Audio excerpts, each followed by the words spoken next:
बता दिए कि किसी को सरकार के झांसे में नहीं आना है, परीक्षा नहीं देना है और जो लाभ है आपको पेंशन का या फिर सेवा ग्रेजुएटी का, प्रोविडेंट फंड का, नियमित शिक्षक के समान वेतन का, वो जो माननीय हाईकोर्ट पटना का ऑर्डर आया है जो 60 नंबर में स्पष्ट अंकित है कि राइट टू एजुकेशन का सेक्शन 23 का 3 जो वेतन और अन्य सुविधा के लिए है, जो नियमित शिक्षक के समान होगा, वह आपको लागू सरकार को करना होगा। सरकार यह बर्डन से बचने के लिए सब लोगों को साजिश के तहत परीक्षा दिला करके विशिष्ट बना करके नियमित शिक्षक के बराबर वेतन, पेंशन, प्रोविडेंट फंड, ग्रेजुएटी का लाभ नहीं देना चाहती है, उनको प्रमोशन नहीं देना चाहती है। पिछला जो आपका सर्विस लेंथ है 17 साल, 18 साल का, 15 साल का, उसको खत्म कर देना चाहती है। उस पर सारे सदन, ये प्रदीप और पप्पू जी का निर्णय नहीं, आनंद कौशल का निर्णय नहीं, जितने लोग यहाँ हैं सभी जिला भारे लोग ने इस पर सहमति दी है कि हम नियोजित शिक्षक के रूप में राज्यकर्मी के साथ राज्यकर्मी का सब सुविधा यहाँ के नियमित शिक्षक के समान वेतन, पेंशन, ग्रेजुएटी, प्रोविडेंट फंड और अन्य लाभ, प्रमोशन का लाभ प्राप्त करेंगे माननीय हाईकोर्ट पटना के आदेश के आलोक में। और इसके लिए बिहार शिक्षक एकता मंच के द्वारा सभी नियोजित शिक्षक को यहाँ स्पष्ट यहाँ से सलाह है कि जो भी लोग एकता मंच पर भरोसा रख करके परीक्षा में शामिल नहीं होंगे, उनको न्याय दिलाने के लिए हम लोग सड़क से लेके, सदन से लेके माननीय हाईकोर्ट में अवमानना दायर करना पड़ेगा तो वहां दायर करके, सुप्रीम कोर्ट तक जाना पड़ेगा तो वहां तक जाएंगे, लेकिन आपके साथ बिहार शिक्षक एकता मंच तुरंत खड़ा रहेगा। यह विश्वास आप लोग को आज के बैठक से दिलाने का निर्णय हुआ था, वही निर्णय के आलोक में हम लोग अपनी बात रखे हैं। आप लोग धैर्य पूर्वक अपने मान सम्मान के लिए, जो माननीय हाईकोर्ट पटना है उसके सम्मान के लिए परीक्षा नहीं दे करके अपना इस निर्णय को सफल बनाइए। प्रमोद यादव।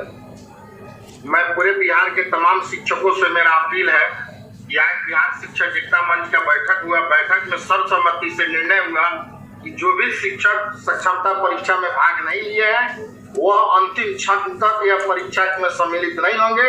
और बिहार सरकार जो राज्यकर्मी का दर्जा जो देना चाहती है और सुविधा देकर अलावा करना चाहती है, वह सभी शिक्षकों को, नियोजित शिक्षकों को जितना सुविधा है जो न्यायालय के आलोक में 90 दिन के अंदर सरकार नहीं पालन करती है तो 90 दिन के बाद कोर्ट ऑफ कंटेम्प्ट के माध्यम से बिहार के तमाम शिक्षकों को नियम लागू करवाएंगे और सुविधा में है। विभिन्न कार्य में लगे हुए हैं। इस दरमियान परीक्षा आयोजन करना एक बड़ी षड्यंत्र है और षड्यंत्र इसलिए है कि जो न्यायालय के कहीं है पदोन्नति का सवाल, वह सारे शिक्षकों को, परीक्षा नियोजित शिक्षकों को लेकर हमारे लंबे तक जो कार्य सेवा हमने दी है उसको समाप्त करना चाहता है।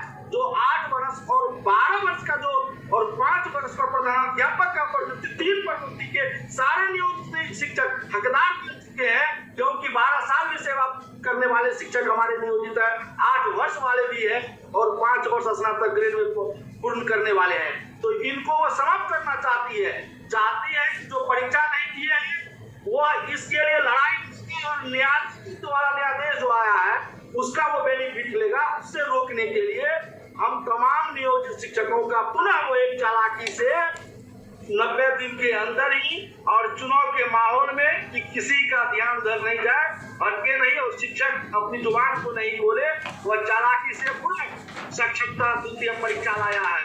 हम स्पष्ट तौर पर बिहार शिक्षक एकता मंच ने जो निर्णय लिया है वो स्पष्ट तौर पर कि शिक्षक आज भी द्वितीय सक्षमता परीक्षा नहीं देंगे। जिन्होंने सक्षमता परीक्षा पूर्व नहीं दिए थे, परीक्षा में सम्मिलित नहीं हुए थे, साथ ही यह भी स्पष्ट करती है बिहार शिक्षक एकता मंच कि जो हमारे नियोजित शिक्षक हैं उनकी सुरक्षा के लिए, उनके राज्यकर्मी के लिए और उनके तमाम सुविधाओं के लिए हम उनके साथ चट्टान की तरह खड़े रहेंगे और वह दिला के ही दम लेंगे।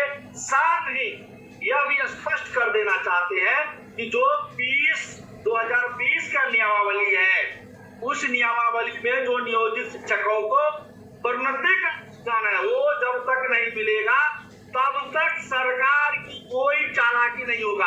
हम तो यह भी देख रहे हैं कि जिन्होंने विगत समय सक्षमता परीक्षा दी है, जो पास किया वो भी नियोजित में रहकर ये प्रोन्नति का लाभ लेना चाहता है। इसलिए निश्चित तौर पर हम शिक्षकों से कहना चाहेंगे कि सरकार और विभाग के भ्रम में नहीं फंसना है। आपकी हकमारी हो रही है, आपके सेवा जो लेंथ है उसका हनन हो रहा है, प्रकृति का हो रहा है, इसलिए आप सुरक्षित हैं जहां है और आप पर कोई कार्रवाई नहीं होगी। आपको चिंता नहीं करनी है।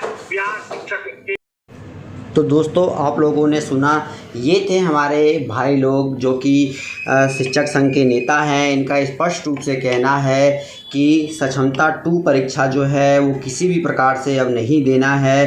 पटना हाई कोर्ट में केस चल रहा है और पटना हाई कोर्ट से भी केस फाइल करने के बाद जो वहाँ पर जाकर जो मामला सामने आया है पटना हाई कोर्ट में, और वहाँ से भी ये अपडेट आ रही है कि हमारे जो भाई नियोजित शिक्षक हैं उन्हें क्षमता 2 नहीं देना होगा।